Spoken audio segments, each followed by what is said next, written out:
Hola, hola señores. Vamos a entonces a ver ahora el dominio. Vamos con el link.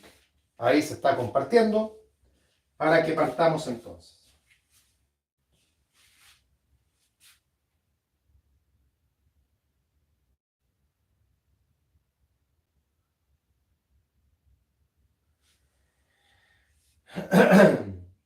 Vamos a esperar que se conecten y una vez que se conecten, partimos.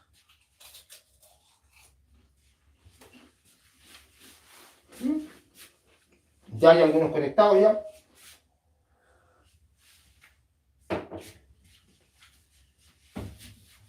Vamos borrando esto ya.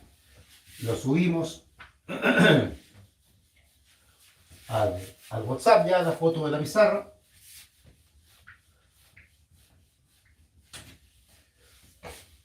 Bien.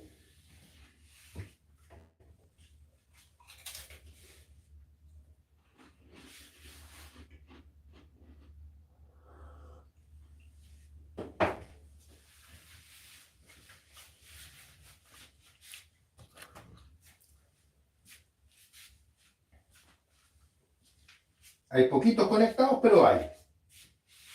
Hay.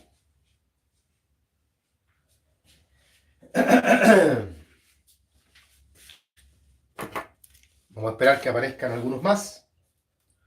No sé por qué razón últimamente se están conectando tan poquitos. Es llamativo, pero se están conectando poquitos. Han desaparecido.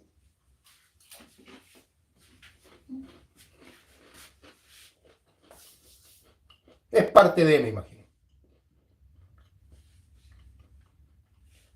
Vamos igual, a ver igualmente cómo andamos.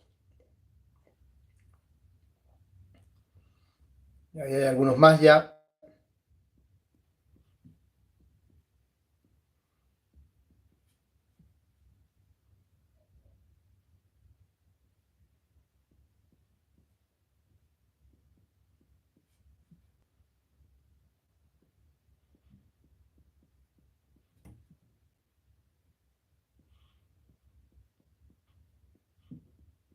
Vamos a ver cómo están.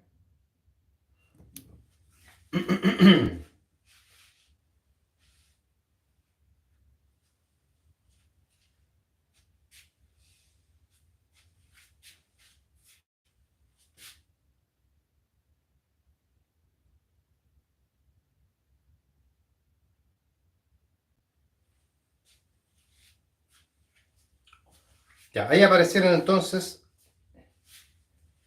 algunos más.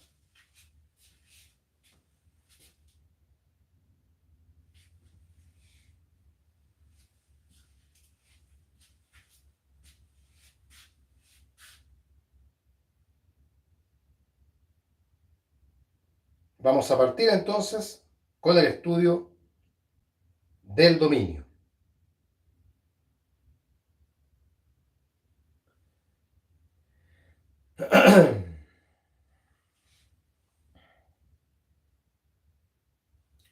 Ya, ahí tenemos más gente ya. Partimos entonces. Derecho real de dominio es nuestro tema para ahora, desarrollado por el código. Es un tema bastante corto, diría yo, pero tremendamente importante. Hay materias que han sido largas.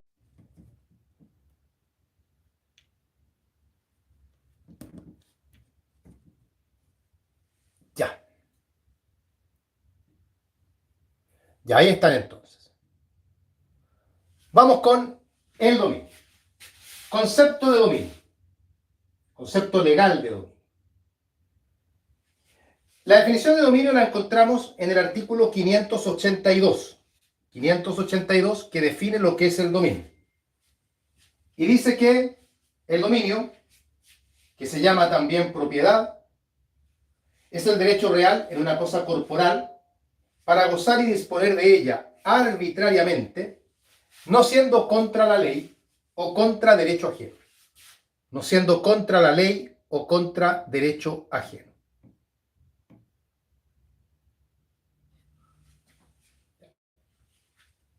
Les dejé ahí, por si alguien quiere conectarse vía Zoom para probarlo, les dejé ahí los datos de ingreso. Esa es la definición entonces de dominio. El dominio, que se llama también propiedad, es el derecho real en una cosa corporal para gozar y disponer de ella arbitrariamente, no siendo contra la ley ni contra derecho ajeno. Algunas observaciones a esta definición, que no es una definición del todo perfecta. Hay doctrina que señala que esta definición tiene algunos defectos y que pudo haber sido mejor. No es que sea mala, no es que uno vaya ahora a criticar la definición o a poco menos que destruirla, porque no se trata de eso. Pero sí pudo haber sido una mejor definición. Por ejemplo,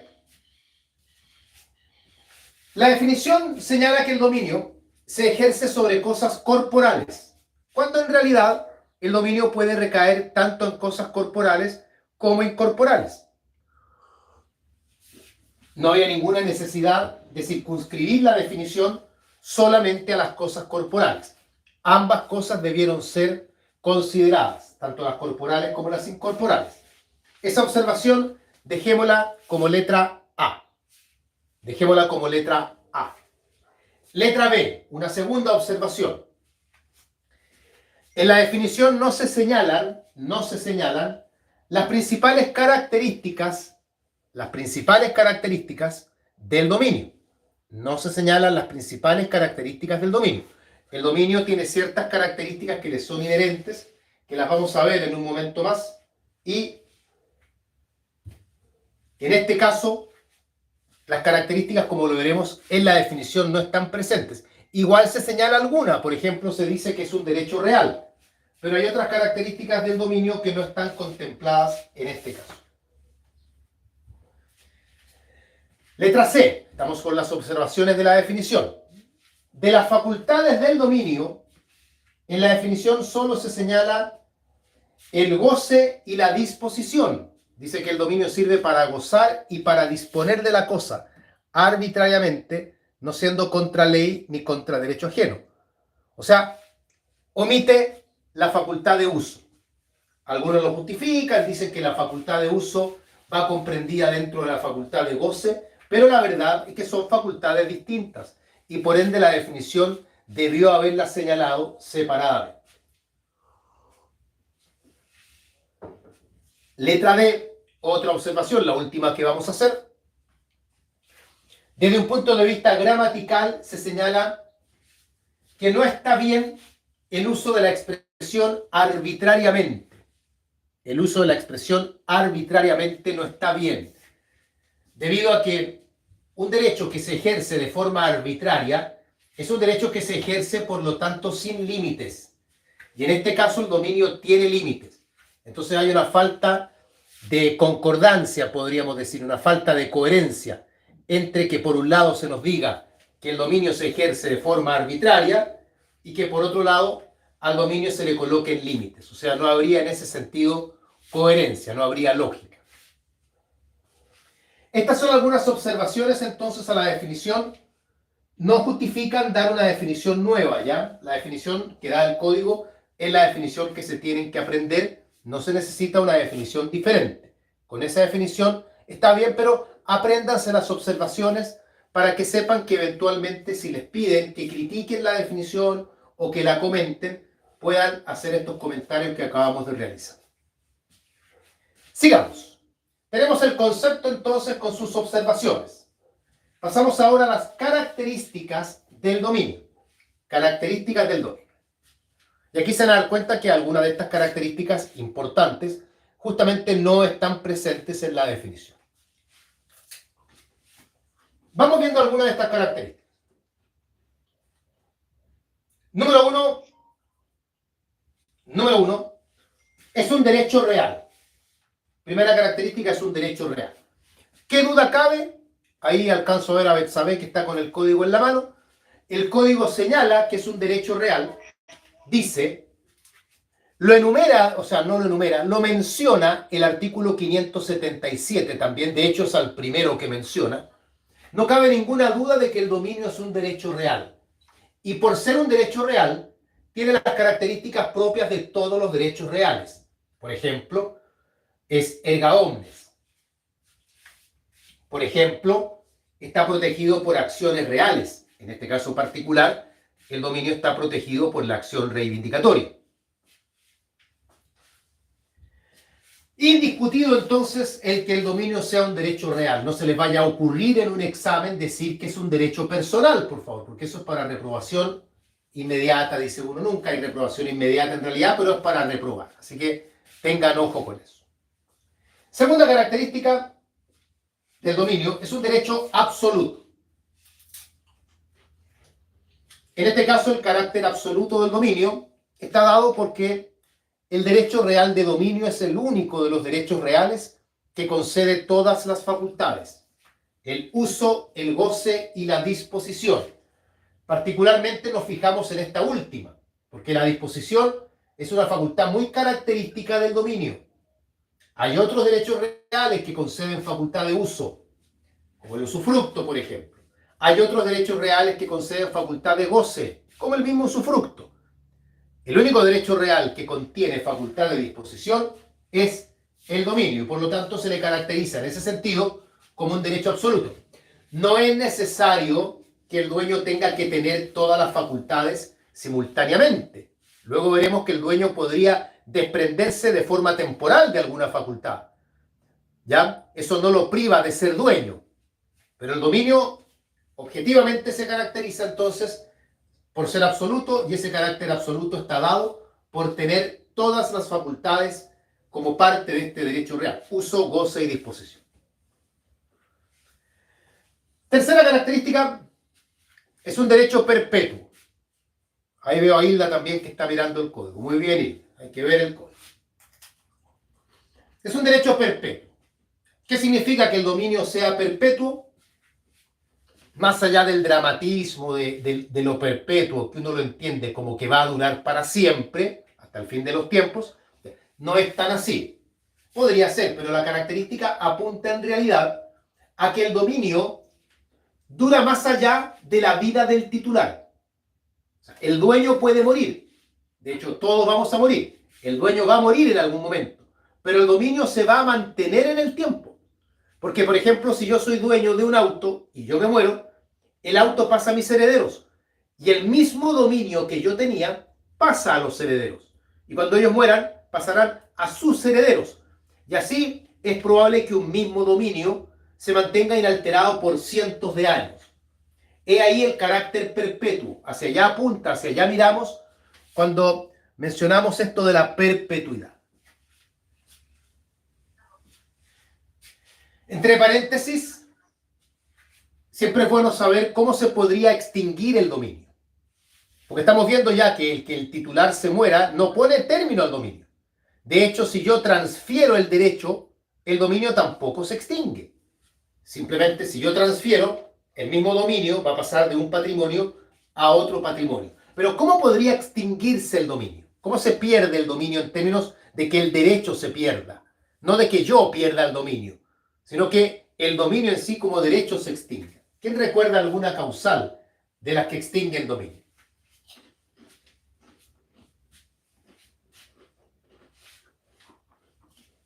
¿Alguien recuerda alguna?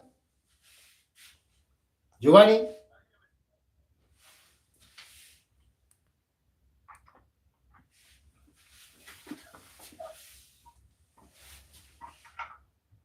Ya. Jorge y Angélica señalan efectivamente la destrucción de la cosa. Ahí tienen ustedes una causal por la que el dominio se va a extinguir.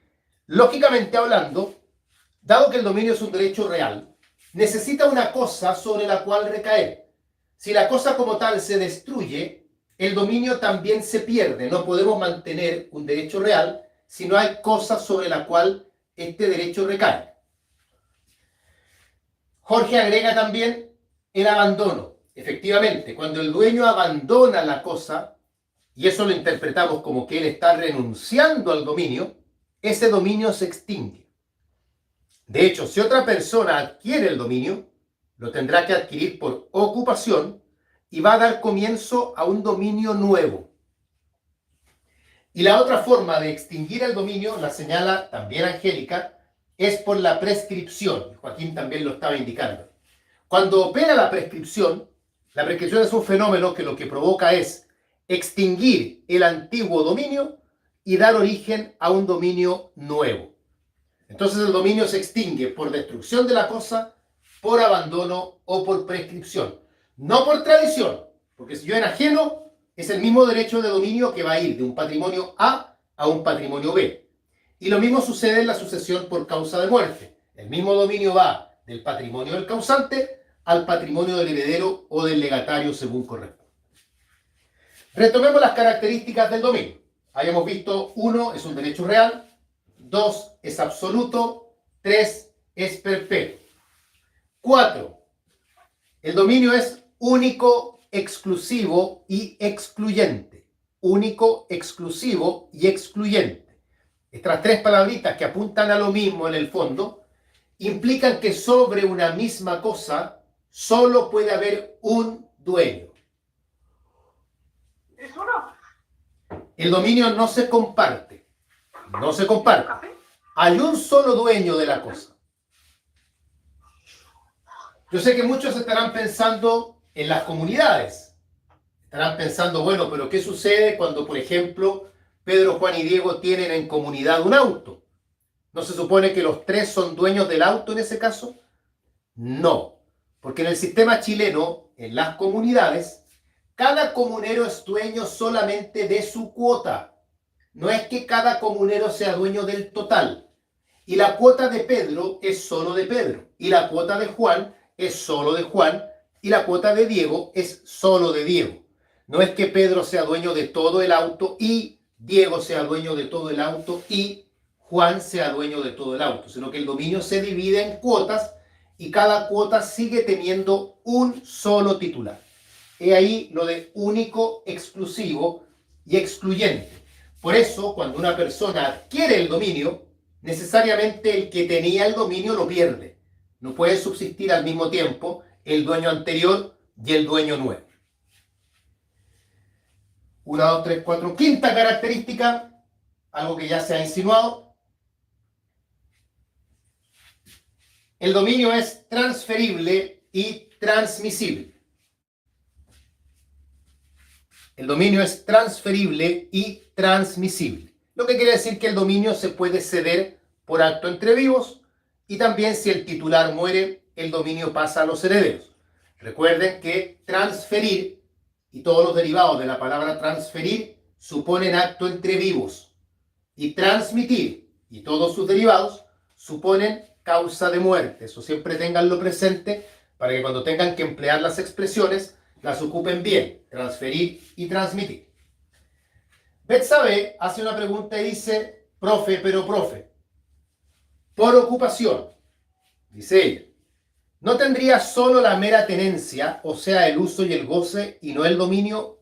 No, porque al hablar de ocupación nos estamos refiriendo al modo de adquirir ocupación. No nos estamos refiriendo a la ocupación en términos coloquiales, como que uno ve en las noticias, que un grupo de pobladores ocuparon un terreno. No sé. Eso puede llamarse ocupación, como ustedes lo quieran denominar. Pero la ocupación como modo de adquirir es aquella en que una persona se apropia de algo que carece de dueño. Como cuando yo voy por la calle y veo que alguien tiró el diario del día de hoy y lo dejó encima de la banca de una plaza y yo digo, me sirve el diario, me lo voy a llevar para mí. Eso es la ocupación. La última característica, y que siempre les genera alguna duda porque no siempre se estudia en la universidad, el dominio es elástico. La elasticidad del dominio. ¿Qué significa que el dominio sea elástico? Recordarán ustedes que hace un momento atrás comentamos que el dominio contiene tres facultades: el uso, el goce y la disposición. Y por eso calificamos al dominio como un derecho absoluto. El dueño tiene todas las facultades, todas: uso, goce y disposición. Pero también el dueño podría desprenderse de alguna facultad, del uso, por ejemplo. Y al desprenderse, él contrae su derecho de dominio. Tiene menos facultades. Y a lo mejor se desprende de la facultad de goce, lo vuelve a contraer. Luego recupera las facultades y su dominio se expande. O sea, el dominio se puede contraer y expandir elásticamente, pero sin dejar de ser dominio. A eso apunta la elasticidad.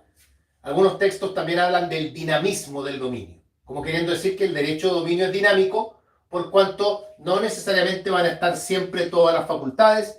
Alguna se cae, otra se agrega, se cae la primera, se agrega nuevamente, cae otra. Sin embargo, y es bueno tenerlo ahora, que lo vamos a ver en un momento más, la única facultad que el dueño no puede perder es la facultad de disposición.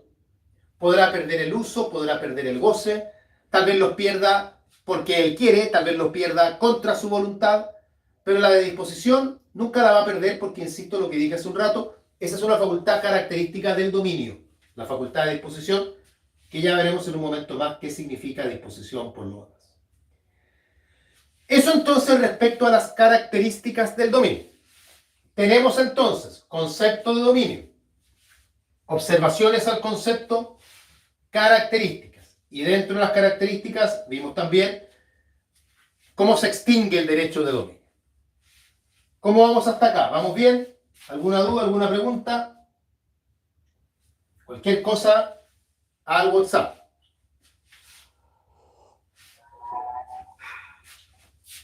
Seguimos. Vamos con la clasificación del dominio, o clasificaciones, para ser más claro, porque son varias clasificaciones. Mariana dice que está todo bien. Nicolás está ahí escribiendo. Vamos a ver si nos dice, si nos hace alguna pregunta o simplemente si está confirmando que está todo bien. Joaquín había preguntado hace un rato atrás si el dominio se extingue por expropiación. No, no se extingue. Lo que pasa es que por expropiación el titular del dominio pierde el dominio porque éste pasa al Estado, por utilidad pública, pero no es que el dominio como tal se pierda. O sea, no es que se extinga. El titular lo pierde, claro, pero no se extingue. Vamos con las clasificaciones de dominio. Recuerden que siempre que uno clasifica, se debe clasificar en atención a algún criterio. ¿Ya? Primera clasificación, atendiendo a su regulación, a las normas que lo regulan, a la ley que se aplica, tenemos la propiedad civil y las propiedades especiales.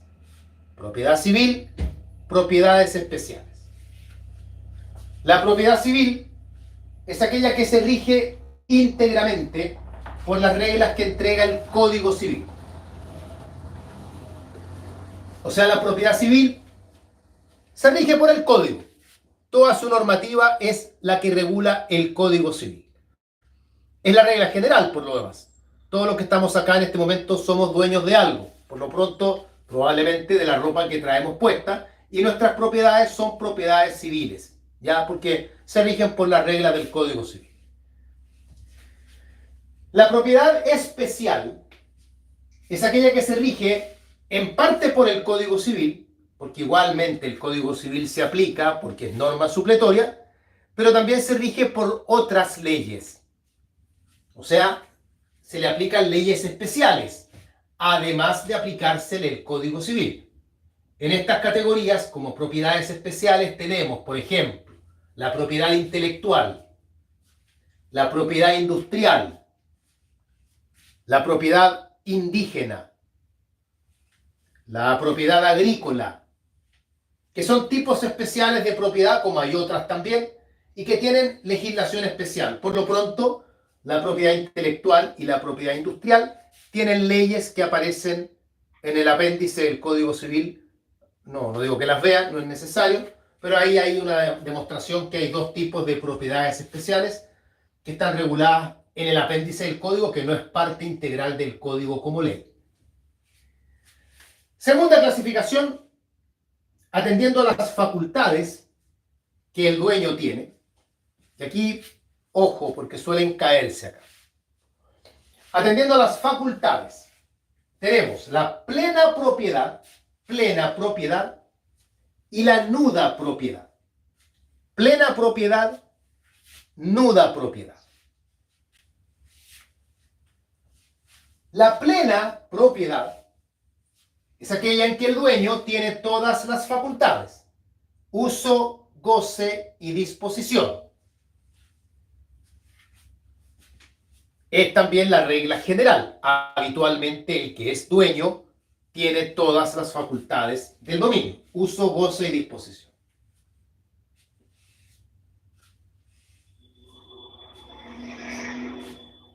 La nuda propiedad, o también llamada propiedad desnuda, nuda propiedad o propiedad desnuda, es aquella en que el dueño carece de alguna de las facultades,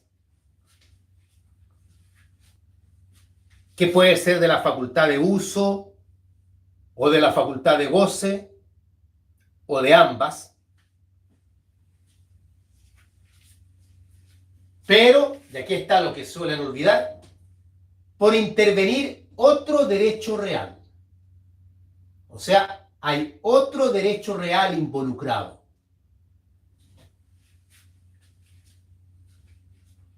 Para que lo entiendan, yo soy dueño de mi auto, ¿ya? Y resulta que Hilda me pide prestado el auto para viajar al sur. Y yo se lo doy en comodato, le presto el auto a Hilda. Se lo presto por 30 días. Eso quiere decir que durante 30 días yo no tengo la facultad de usar el auto, porque no lo tengo acá, sino que Hilda es quien podrá usar el auto. Recuerden que el comodato es un préstamo de uso, por lo tanto faculta al comodatario a usar la cosa que le han dado en comodato. Como yo no tengo entonces la posibilidad de usar el bien, ¿significa que yo soy nudo propietario o no? ¿Qué soy respecto de la cosa? ¿Soy o no soy nudo propietario? La facultad de uso yo la he cedido temporalmente, la tiene el comodatario. ¿Soy nudo propietario? Respuesta: no, porque en el ejemplo que yo he dado no hay ningún derecho real involucrado. El comodato no es un derecho real, es un contrato que genera derechos personales, pero no hay derechos reales involucrados. Lo mismo sucedería si yo doy la cosa en arriendo. Yo sigo siendo pleno propietario, porque si bien es cierto, yo la facultad de uso la he cedido temporalmente, no lo he hecho a través de otro derecho real. Distinto sería si yo lo que hago es dar el mismo auto, el ejemplo sirve con el auto también, darlo en usufructo. Porque si yo lo doy en usufructo, ahí hay otro derecho real involucrado.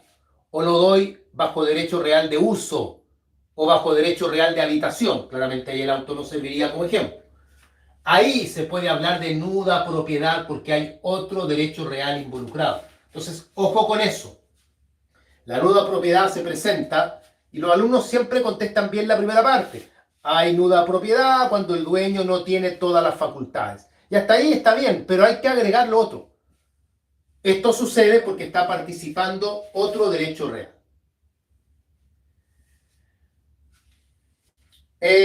Angélica pregunta, profe, dice, en cuanto a la clasificación anterior, ¿qué pasa con el marco regulatorio que contiene la Constitución Política de la República? No, eso no se toma en consideración para calificar a la propiedad especial, porque claramente lo que la Constitución señala, por ejemplo, la función social que tiene la propiedad, abarca todos los dominios, no tiene que ver con ciertos tipos de dominios.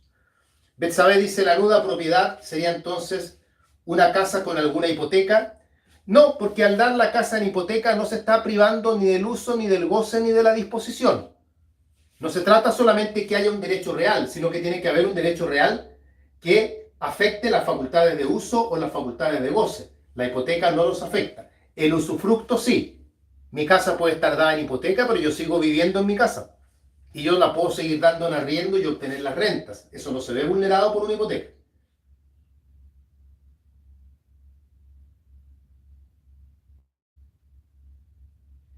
Carla dice, profesor, ¿qué diferencia hay entre el pleno propietario y el absoluto propietario? Lo vamos a ver ahora.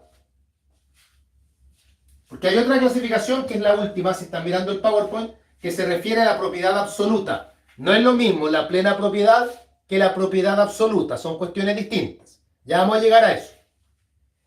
Tercera clasificación. Tercera clasificación. En cuanto a los titulares del dominio. En cuanto a los titulares. Tenemos la propiedad individual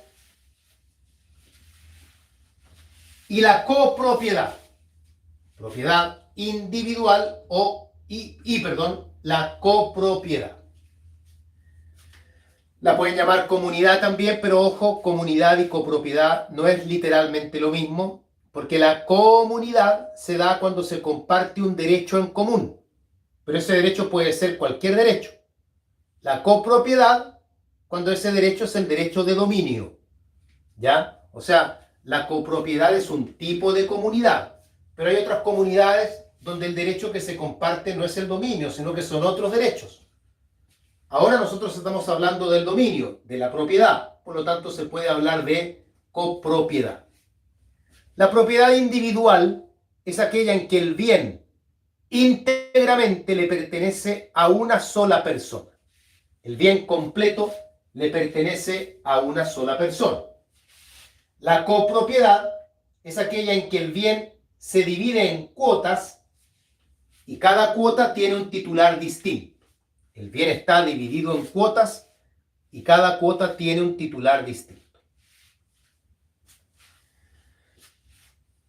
La última clasificación es la que divide la propiedad en propiedad absoluta y propiedad fiduciaria. Propiedad absoluta y propiedad fiduciaria. Esta clasificación está hecha atendiendo a la duración que tiene.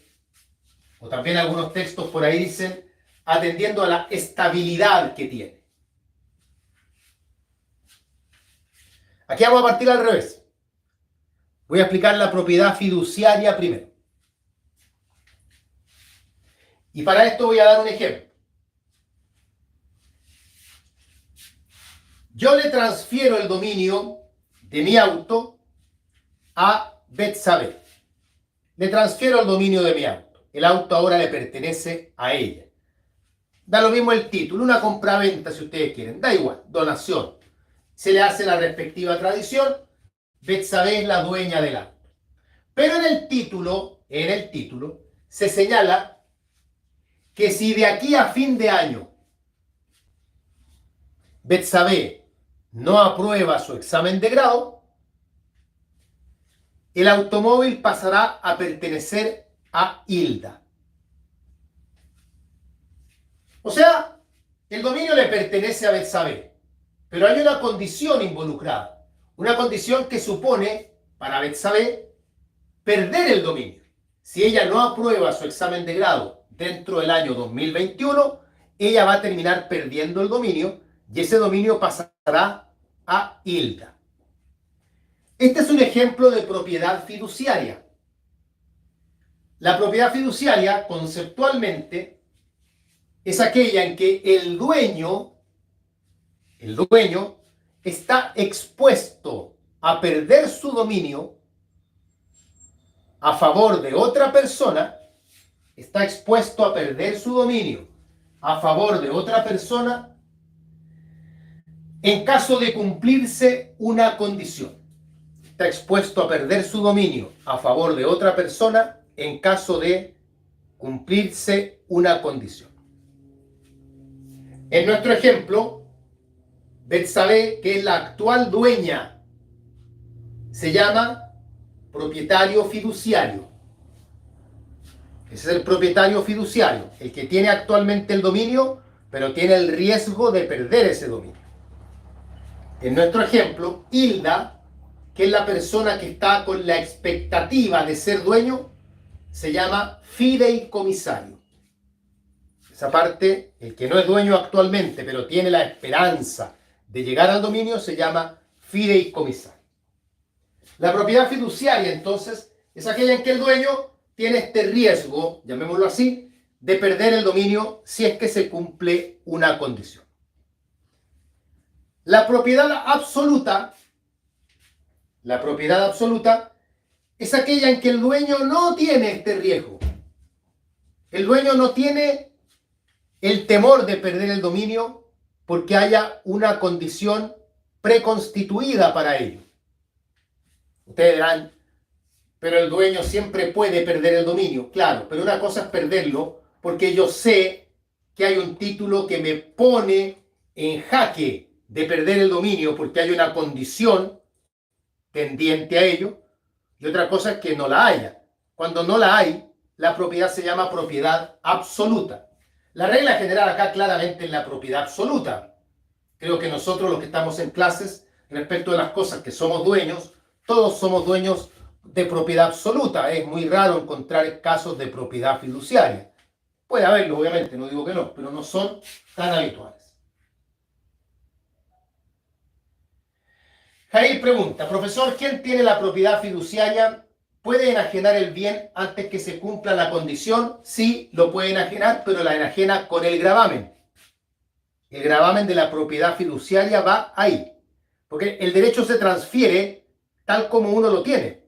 Betsabé puede vender el auto, puede transferir el auto, pero quien lo adquiera, lo adquiere con la propiedad fiduciaria encima. Nadie puede transferir más derechos que los que tiene. Yo no puedo transferir una propiedad absoluta si lo que yo tengo es una propiedad fiduciaria. Pero de que puede, puede. No está prohibido hacerlo.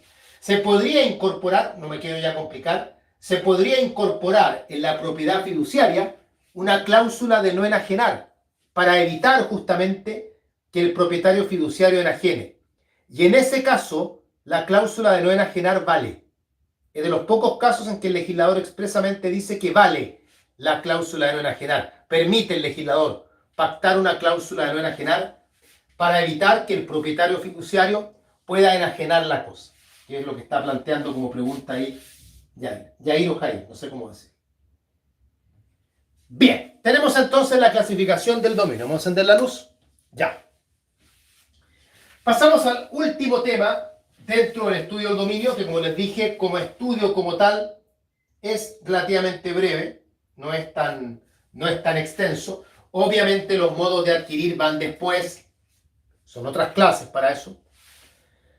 Vamos a analizar las facultades o atributos del dominio. Jair me dice que se pronuncia Jair. Facultades del dominio, atributos del dominio, algunos autores los llaman también efectos del dominio.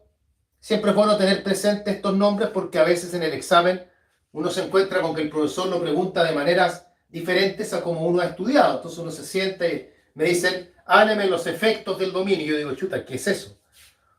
Es esto, son las facultades, atributos, en fin, como los prefieran llamar. El nombre más frecuente es facultades, aunque atributos también se usa bastante. Efectos pocaso en realidad, pero igual. Ya vamos viendo entonces. Sabemos que las facultades que el dominio concede son la facultad de uso, la facultad de goce y la facultad de disposición. El uso, el goce y la disposición. Vamos viendo en qué consiste cada uno. Entre paréntesis, el estudio del dominio y las facultades fueron tomadas por Andrés Bello desde el derecho romano. Esta es una materia en que Andrés Bello siguió muy de cerca el derecho romano para el análisis del dominio y de las facultades que el dominio concede. Facultad de uso. En latín, el ius utendi. Ius utendi, que significa en castellano el derecho a utilizar. Y lo digo para que entendamos entonces que la facultad de uso es aquella que consiste en utilizar el bien de acuerdo a su naturaleza o según los deseos del dueño.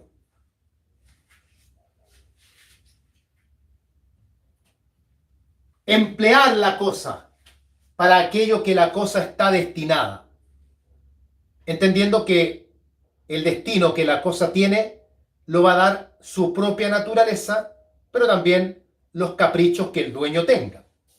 ¿Sí? Las cosas son mías y si yo no quiero usarlas para el fin natural, la usaré para otra cosa. Es tema mío.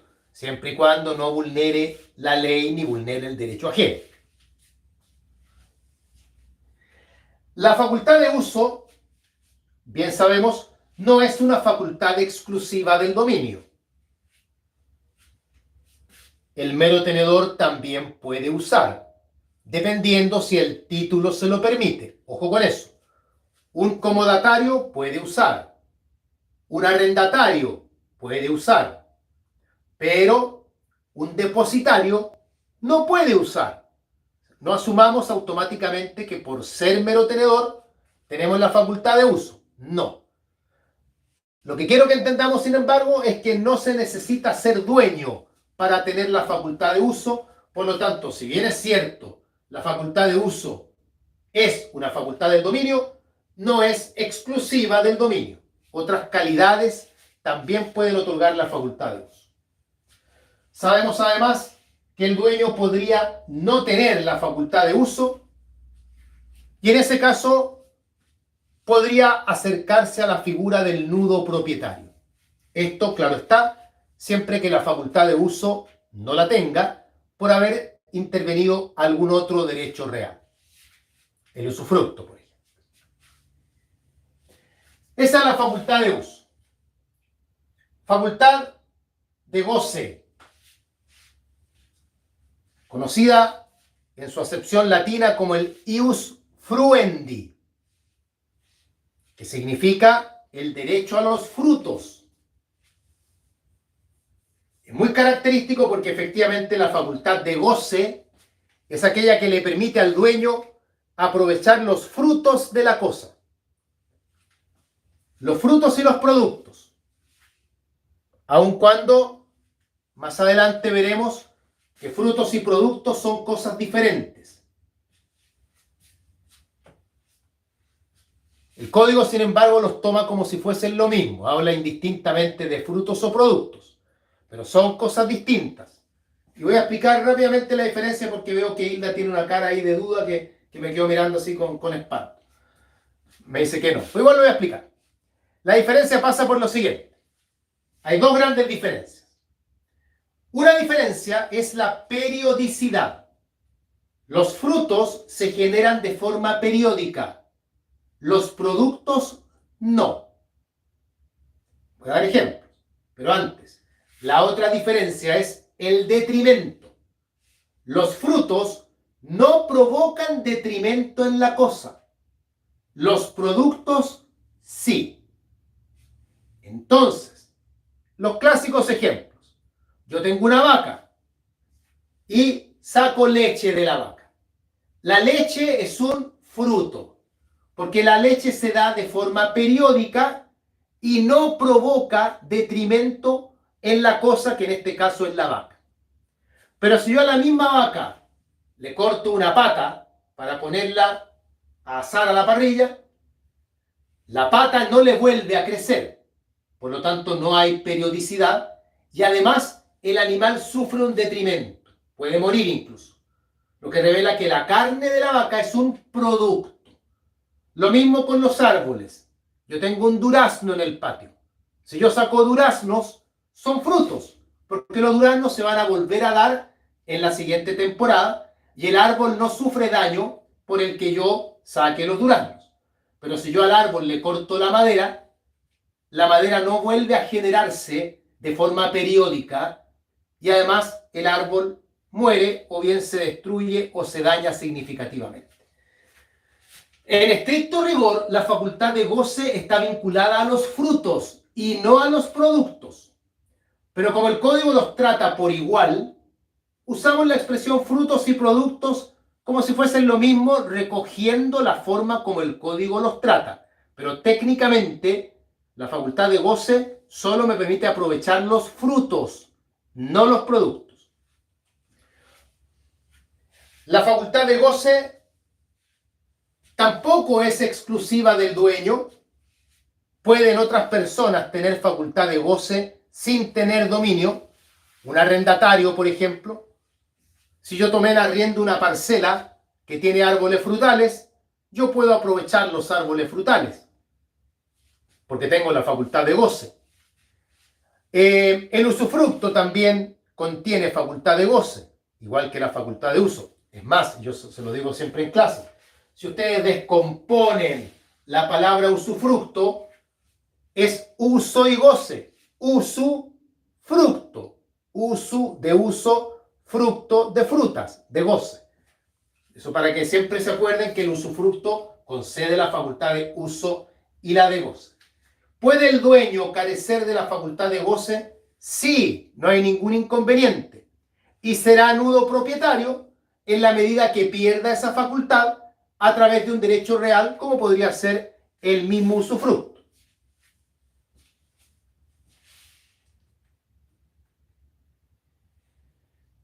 Llegamos por último a la facultad de disposición, la que podríamos considerar la más importante, dado que esta es distintiva del dominio, exclusiva del dominio. En palabras simples, la facultad de disposición es la que le permite al dueño hacer con la cosa lo que él quiera, limitando obviamente con el derecho ajeno y con la ley. Pero mientras el dueño se encuentre dentro del marco respecto al cual él puede actuar, la facultad de disposición le permite hacer lo que él quiera.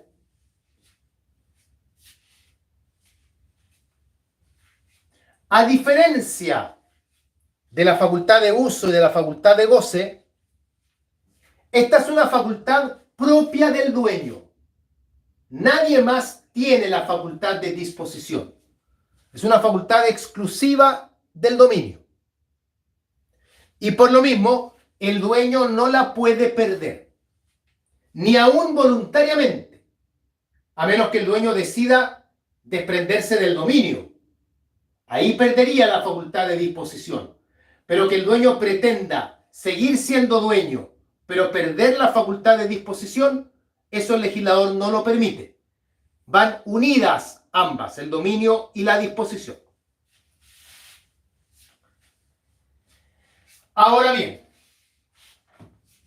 ¿qué comprende la facultad de disposición? Pues nosotros decimos el dueño puede hacer lo que quiera. ¿Qué puede hacer? Y aquí también hay una diferencia importante con las anteriores, porque la facultad de uso y la facultad de goce son unidimensionales. O sea, sirven para una pura cuestión nomás. El uso sirve para emplear la cosa. El goce sirve para aprovechar los frutos. No quiero menospreciarla, pero como que no sirven para nada más.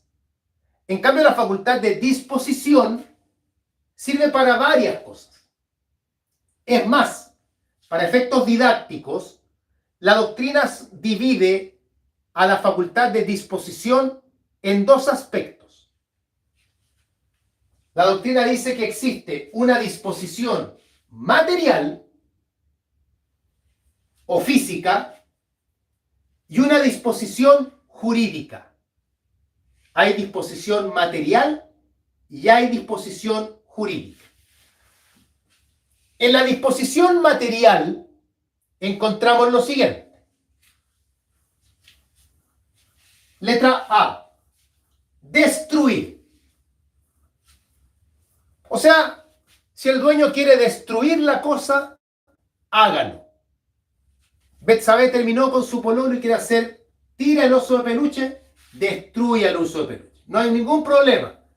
Quiere romper las tarjetas que le regalaron, rompa las tarjetas. Queme todo. Menos las joyas, porque esas no las va a quemar ni nada, porque esos recuerdos sí los va a guardar. Eso sí, pero todos los demás recuerdos se los va a dejar. Hágalo, le pertenecen, puede hacer lo que quiera. Destruir. Letra B. Transformar. El dueño también puede tomar la cosa y transformarla. Transformarla significa convertirla en algo distinto. Tomar género y hacer un vestido. Tomar papas y hacer puré. Eso es transformar. Letra C. Consumir. A diferencia de destruir, consumir implica obtener de la cosa un provecho. Cuando uno destruye, no obtiene ningún provecho de la cosa. Consumir, en cambio, sería tomar las manzanas y comerlas. Igual se destruyen, pero se destruyen obteniendo un provecho de ellas. Eso es consumir. En realidad, consumir está pensado para las cosas que son consumibles, los alimentos en general. Esas son manifestaciones de disposición material. Disposición jurídica. Lo interesante de la disposición jurídica es que acá ustedes van a observar cómo la cosa en sí misma no sufre nada. Porque en todas las anteriores la cosa sufría. La destruimos, la transformamos, la consumimos. Son facultades de disposición que se ejercen directamente en la cosa. En cambio, en la disposición jurídica vamos a ejercer la facultad en nuestro derecho, no en la cosa, sino que se ejerce en el derecho. Y acá encontramos, letra A, abandonar. La posibilidad que el dueño tiene de abandonar la cosa. Voy a ordenar mi closet, estamos dejando el verano, así que la ropa de verano que ya no uso, la voy a guardar en una caja y la voy a dejar en la calle para que alguien, si la necesita, se la lleve. Eso es abandonar. Enajenar, letra B, enajenar, es transferirla, cedérsela a otra persona. Aprobé mi examen de grado, tengo acá un montón de libros y apuntes, ¿quién los quiere? Francisca los quiere, perfecto. Francisca, ven a mi casa a buscarlos, los enajeno, se los transfiero a otra persona. Eso también es disposición jurídica. Letra C, constituir gravámenes. Yo tengo como dueño la facultad para constituir gravámenes sobre la cosa. Doy mi casa en hipoteca, constituyo un usufructo, una servidumbre. Se puede observar entonces que la facultad de disposición tiene varias manifestaciones. No va solo en un sentido como lo hacen la facultad de uso y la facultad de goce.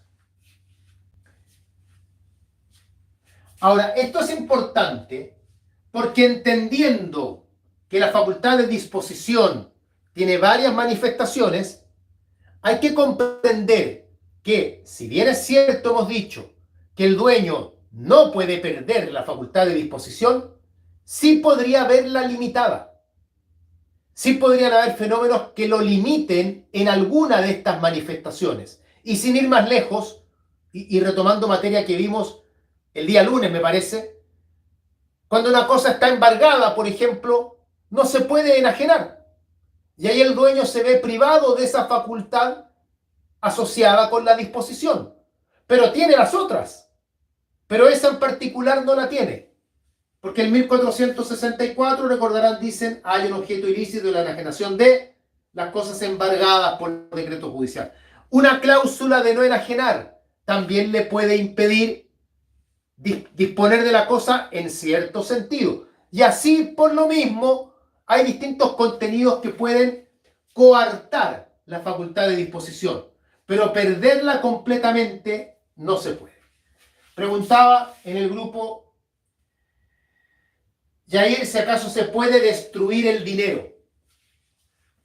Más allá del poco sentido que tendría destruir el dinero, convengamos que hay una destrucción jurídica que sería gastarlo, pero él está pensando en destruir materialmente, o sea, como que yo haga una fogata y empiece a quemar billetes. Si uno mira la ley, la destrucción del dinero está penada, o sea, constituye delito, pero no es un delito perseguible. En rigor, si yo quiero destruir el dinero, lo puedo destruir, ¿ya? Si yo quiero hacer un experimento, por ejemplo, cortar un billete en pedacitos, se puede. Pero entramos a rayar en que hay normas legales que señalan que el dinero no puede destruirse. O sea, si usted me pregunta legalmente, la respuesta es no. El dinero no se puede destruir. Estamos hablando en teoría porque, en estricto rigor, ¿quién va a destruir dinero? ¿Con qué afán, digamos? Bien, esto en cuanto al estudio del dominio, entonces. Concepto, características, clasificaciones, facultades. ¿Dudas, preguntas? ¿Algo más que agregar?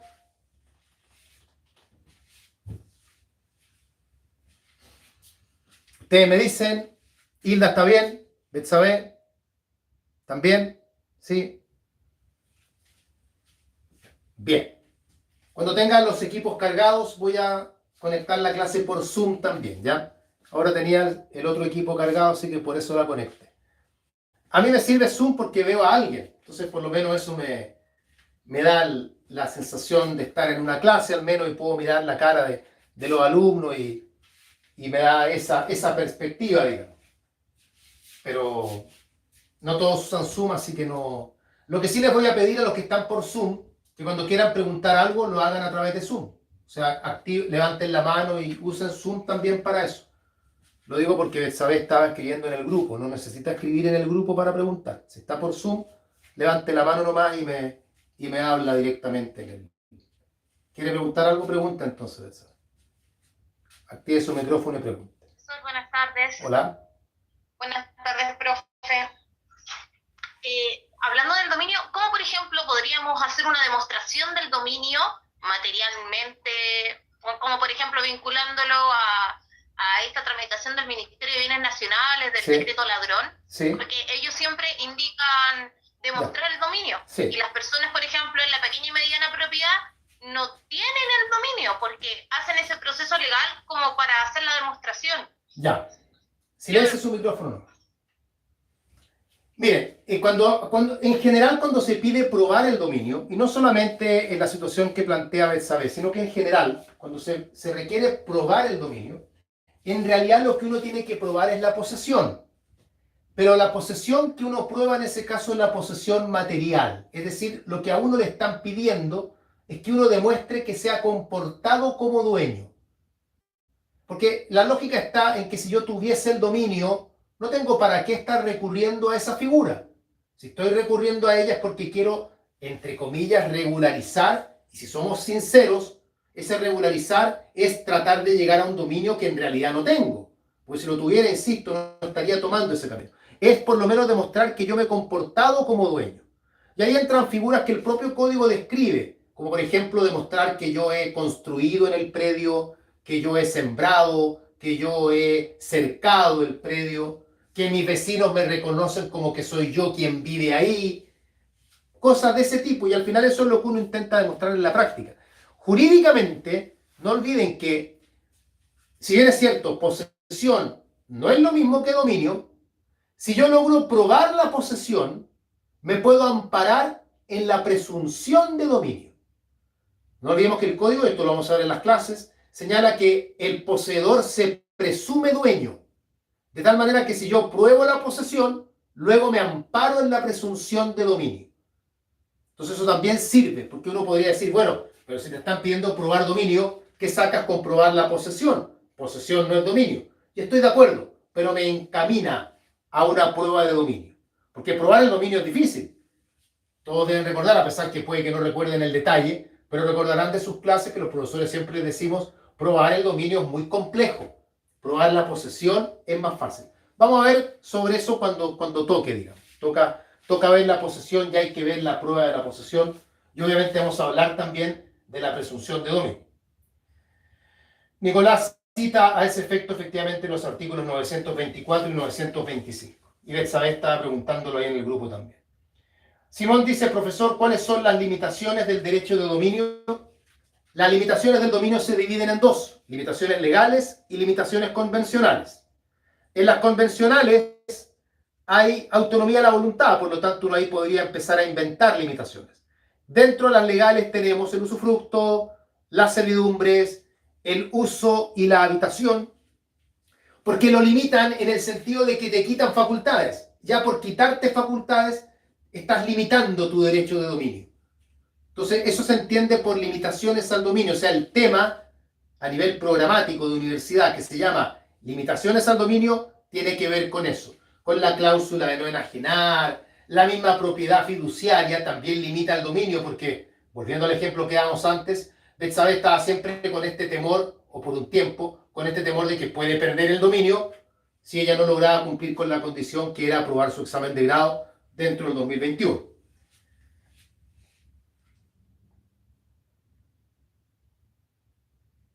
Mariana dice, profesor, ¿puede dar un ejemplo en que se pierda la facultad de disposición? Se pierde cuando se pierde el dominio. Si tú abandonas la cosa, pierdes el dominio y pierdes la facultad de disposición. Si tú enajenas la cosa, pierdes el dominio y pierdes la facultad de disposición. No la vas a perder siendo dueño. Porque el dominio se caracteriza por tener. Puede que pierdas alguna dimensión o que limites alguna facultad asociada a la disposición. Pero perder la disposición completa no va a ocurrir.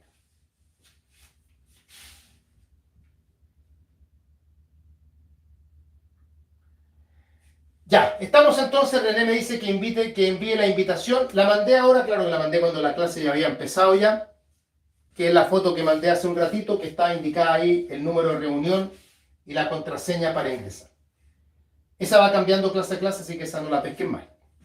Bien, nos vemos entonces el día lunes, ¿verdad? Que hoy día ya es miércoles, ya estamos listos por esta semana. El lunes continuamos con bienes, seguramente vienen los modos de adquirir, no tengo acá el calendario, pero por lógica eso es lo que tendríamos que empezar a ver ya el lunes. Que estén todos muy bien, cuídense mucho y descansen y estudien. Chao, chao.